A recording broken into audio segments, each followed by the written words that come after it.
మన దేశ జనాభా 149 కోట్లు, అంటే దాదాపుగా 150 కోట్లు. ఈ వీడియోలో చాలా ఎక్కువ మందికి ఉపయోగపడేది, చాలా తక్కువ మంది మాత్రమే నేర్చుకున్న అంశాల గురించి మనం చెప్పబోతున్నాం. అదేంటో తెలుసా? Middle class trap. అంటే మధ్యతరగతులు పడిపోయే ఒక పెద్ద ట్రాప్ ఏంటి, మధ్యతరగతులు వాళ్ళను వాళ్ళు ఎలా మోసం చేసుకుంటున్నారు అనే అంశం మీద ఈ వీడియో పూర్తిగా చూడండి. నచ్చితే ఇమ్మీడియట్గా కామెంట్ పెట్టండి, అలాగే షేర్ చేయండి. మనకు తెలిసినంత వరకు భారతదేశంలో ఇప్పటికీ అంటే వైట్ కార్డు ఉన్న వాళ్ళు చాలామంది ఎక్కువ. వాళ్ళు చేసే పని ఏంటంటే ప్రతి గవర్నమెంట్ స్కీమ్కు అర్హులవుతారు కాబట్టి వాళ్ళకి పెద్ద ఇబ్బంది లేదు. ఇంకా ధనవంతులు అంటారా, వాళ్ళకి బ్యాంకుల్ని ఎలా కొల్లగొట్టాలి, లోన్లు ఎలా తీసుకోవాలి, వాళ్ళ లైఫే రిచ్, అనుకున్నది 5 నిమిషాల్లో కొండ మీద కూతురైనా తెచ్చుకుంటారు. కానీ ఇటు కింద పేదరికంలోకి వెళ్ళలేక పైకి ధనవంతులుగా కాలేక ఈ మధ్యలో ఇరికిపోయిన ఒక పెద్ద కమ్యూనిటీనే ఈ మిడిల్ క్లాస్, మధ్యతరగతి మహాభారతం.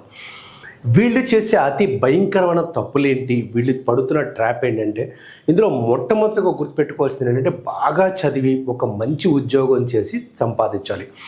ఉద్యోగం చేస్తే సంపాదించేది చాలా తక్కువ, అలా అని చెప్పి బిజినెస్ చేయమంటలా. ఉద్యోగం చేయటం మొదలెట్టుగా ఏం చేసే మరొక ఇమ్మీడియట్ తప్పు ఏంటంటే అవసరం లేని వస్తువులని కొనడం. వాస్తవానికి ఇప్పుడు హైదరాబాద్ లాంటి సిటీలో ఒక వ్యక్తి పనిచేస్తున్నాడు, బ్యాచులర్గా ఉన్నాడు. తనకి ఒక 1/2 కిలోమీటర్ దూరంలోనే ఏదో ఒక ట్రాన్స్పోర్టేషన్, పబ్లిక్ ట్రాన్స్పోర్ట్ ఉంటుంది. ఆఫీస్కి వెళ్ళడం కూడా ఒక 1/2 కిలోమీటర్. ఇమ్మీడియట్గా చేయాల్సిన పని ఏంటంటే కొత్త బైక్ కొనాలి. బైక్ కొనడంలో తప్పులేదు, కానీ అది ఎంత కాస్ట్లీ, ఆ బైక్లో నేను కనపడాలి, నా జాబ్ కనపడాలి అన్నట్టు బుల్లెట్ 3 లక్షలు 4 లక్షలు తీసుకొని వచ్చిన జీతం మొత్తం సగం ఈఎంఐలకి ఇరికించుకొని అక్కడ ఆగిపోవడం. అంటే అనవసరమైన వస్తువులు చాలా కొంటూ కొంతకాలం పాటు, అంటే జీవితాంతం వినాశంగా బతకమని చెప్పట్లా, సౌకర్యాలు లేకుండా బతకమని చెప్పట్లా, కొంతకాలం ఇనీషియల్ స్టేజ్లో బ్యాచులర్గా ఉన్నప్పుడు డబ్బులు ఖర్చు కొంచెం తగ్గించుకొని కొంత సేవ్ చేసుకుంటే దాన్ని లేదా ఇన్వెస్ట్ చేసుకుంటే లైఫ్ బాగుంటుందనే స్పృహ లేకపోవడం. ఇంకా రెండో తప్పు అతి భయంకరంగా చేస్తే పక్కన వాళ్ళతో పోల్చుకోవటం. మనకు అవసరం ఉన్న లేకపోయినా మన రిలేటివ్స్లోనో లేదా మన ఫ్రెండ్స్లోనో ఎవరైనా ఒక కారు కొన్నారంటే వాళ్ళు 2-3 సార్లు మన ముందు కారుతో తిరగడం మొదలెడితే మొదలవుతుంది రచ్చ. మనం కూడా కారు కొనేయాలి. కారు కొని ఎక్కడికి వెళ్ళాలి, ఎందుకు వెళ్ళాలి? మనం కారులో వెళ్తే మాత్రమే మనల్ని చూస్తారా? కారులో వెళ్తే చూసి రెస్పెక్ట్ ఇచ్చేవాడు నిజంగా మన వ్యక్తిత్వానికి ఎంత రెస్పెక్ట్ ఇస్తాడు అని ఆలోచించడం మానేసి, కారు ఉంటే అదో పెద్ద గొప్ప అని అలా ఎప్పుడైతే పక్కన వాళ్ళతో కంపేర్ చేయడం మొదలెట్టారో వీళ్ళకి డబ్బులు ఉన్నా లేకపోయినా అప్పు చేసి స్తోమత ఉన్నా లేకపోయినా కొనడం. నిజం చెప్పాలంటే 80% మిడిల్ క్లాస్ ఫ్యామిలీస్ వాళ్ళ కోసం వాళ్ళు బతకుండా ఆ పక్కింటి వాళ్ళు, పొరుగింటి వాళ్ళు వీళ్ళు ఏమనుకుంటారు, వాళ్ళ దృష్టిలో గొప్పగా బతకాలి, గొప్ప అనిపించుకోవాలి అంటూ బతకడం చాలా భయంకరమైన విషయం.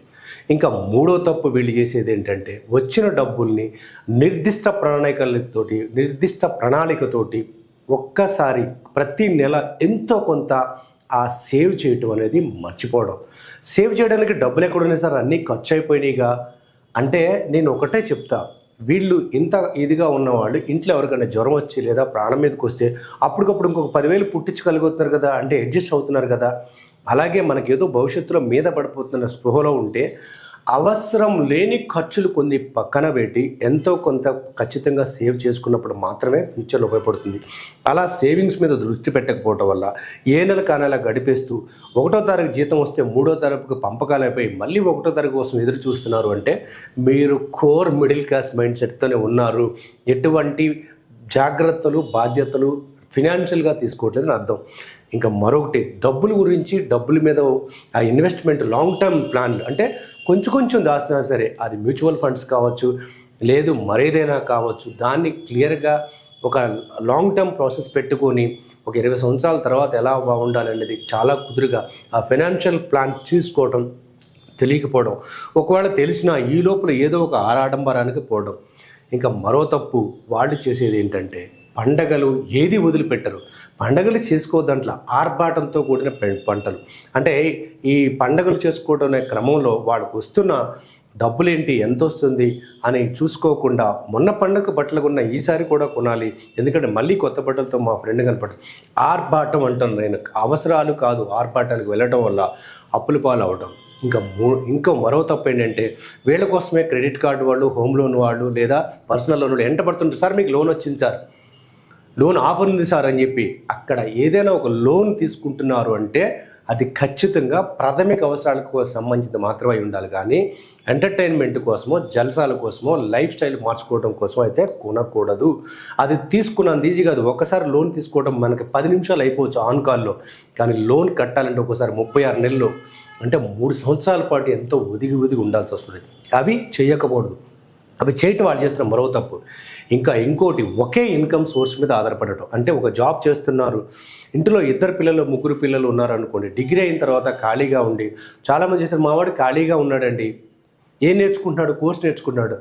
ఇవాళ మార్కెట్లో ఏ కోర్సు నేర్చుకోవాలన్నా అంటే డిగ్రీలు లేదా ఇంజనీరింగ్ లేదా ఒక డిగ్రీ అయిన తర్వాత వాళ్ళు ఇంట్లో ఉండి ఖాళీగా ఉంటారంటే అది చాలా పెద్ద తప్పు.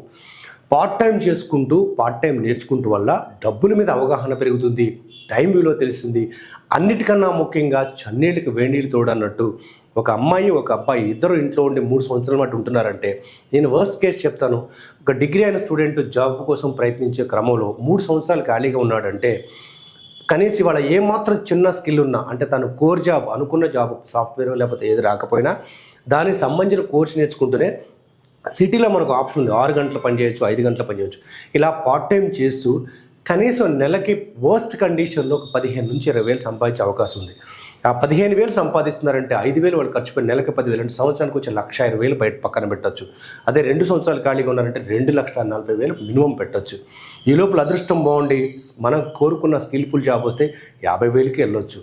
ఇక్కడ డబ్బులు ఎంత సంపాదిస్తున్నారు అనటం కన్నా డబ్బులు ఖర్చు పెట్టడానికి వెనక ముందు ఆలోచించకుండా ఎప్పుడైతే పిల్లలు డబ్బు సంపాదిస్తున్నారో దాని విలువ తెలిసి ఏది పెడితే అది వెళ్ళలేరు. ఇంకా మరోది, ఏదైనా సరే లాంగ్ టర్మ్ మీద అంటే ఇప్పుడు మనం వీడియోస్ చేయటం కానీ ఒకసారి పని చేస్తే లాయల్గా వచ్చే ఇన్కమ్ కొన్ని ఉంటాయి, వాటి గురించి అసలు పూర్తిగా అవగాహన లేకుండా పోవడం. ఇంకా అన్నిటికన్నా చివరిది ప్రమాదకరమైన విషయం ఏంటంటే బయట జరుగుతున్న ఫైనాన్షియల్ ఇష్యూస్. మనకి ఇన్ఫ్లేషన్ అని ఒకటి ఉంటుంది, అంటే వస్తువుల రేట్లు పెరుగుతూ ఉంటాయి.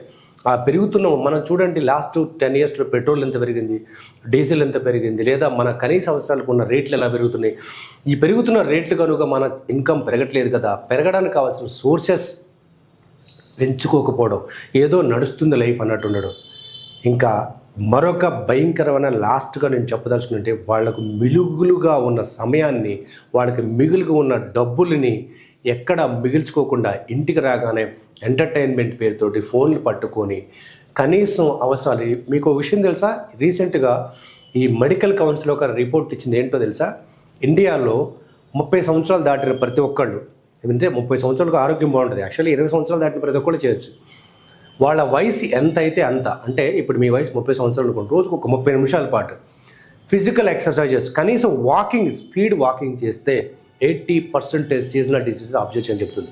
మరొకసారి చెప్తున్నా, వాళ్ళు ఆరోగ్యం కోసం పెడుతున్నది అంటే ఇంట్లో కూర్చొని మన కాళ్ళు పైకెత్తి ఫోన్ చూసుకోవటం మానేసి ఆరోగ్యం మీద ప్రతిరోజు క్రమం తప్పకుండా స్నానం ఎలా చేస్తున్నామో, బట్టలు ఎలా కట్టుకుంటున్నామో, అన్నం ఎలా తింటున్నామో అంత అవసరంగా భావించి 20 సంవత్సరాలు దాటిన తర్వాత ప్రతి ఒక్కళ్ళు ఆరోగ్యం కోసం కొంత సమయాన్ని ప్రతిరోజు పెట్టగలిగితే 80% ఆరోగ్యమైన కరమైన లైఫ్, అంటే కొన్ని హెరిడిటీతో వచ్చేవి, కొన్ని అనుకోకుండా వచ్చేవి కాకుండా ఈ 80% రోగాలను ఆఫ్ చేయొచ్చు. దాని ద్వారా ఆరోగ్యంగా ఉంటారు. ఆరోగ్యంగా ఉండటం వల్ల ఉత్సాహంగా పనిచేయగలుగుతారు, పనితనం పెరుగుతుంది, అలాగే సంపాదన పెరుగుతుంది. ముఖ్యంగా ఇవాళ హాస్పిటల్కి అయ్యే ఖర్చులను ఆఫ్ చేయొచ్చు. ఈ తప్పులు చేయకుండా మీరు ఇక నుంచి ఈ మిడిల్ క్లాస్ ట్రాప్లో పడకుండా మిడిల్ క్లాస్ అయినప్పటికీ ధనవంతులుగా వెళ్ళే అవకాశం ఉందని తెలుసుకుందాం. ఈ వీడియో మీకు నచ్చినట్లయితే కామెంట్ పెట్టండి, లేదా మరొక అంశం మీద మీ వీడియో కావాలన్నా కామెంట్స్ పెట్టండి. మీరు ఫస్ట్ టైం చూస్తున్నట్లయితే లైక్ చేయండి, సబ్స్క్రైబ్ చేయండి, షేర్ చేయండి. ఇవాళ ఫైనాన్షియల్ ఇన్ఫర్మేషన్ ఇస్తున్నది చాలా తక్కువ మంది. దీన్ని షేర్ చేయడం ద్వారా మరొకళ్ళు మీరు మేల్కొల్పిన వాళ్ళు అవుతారు.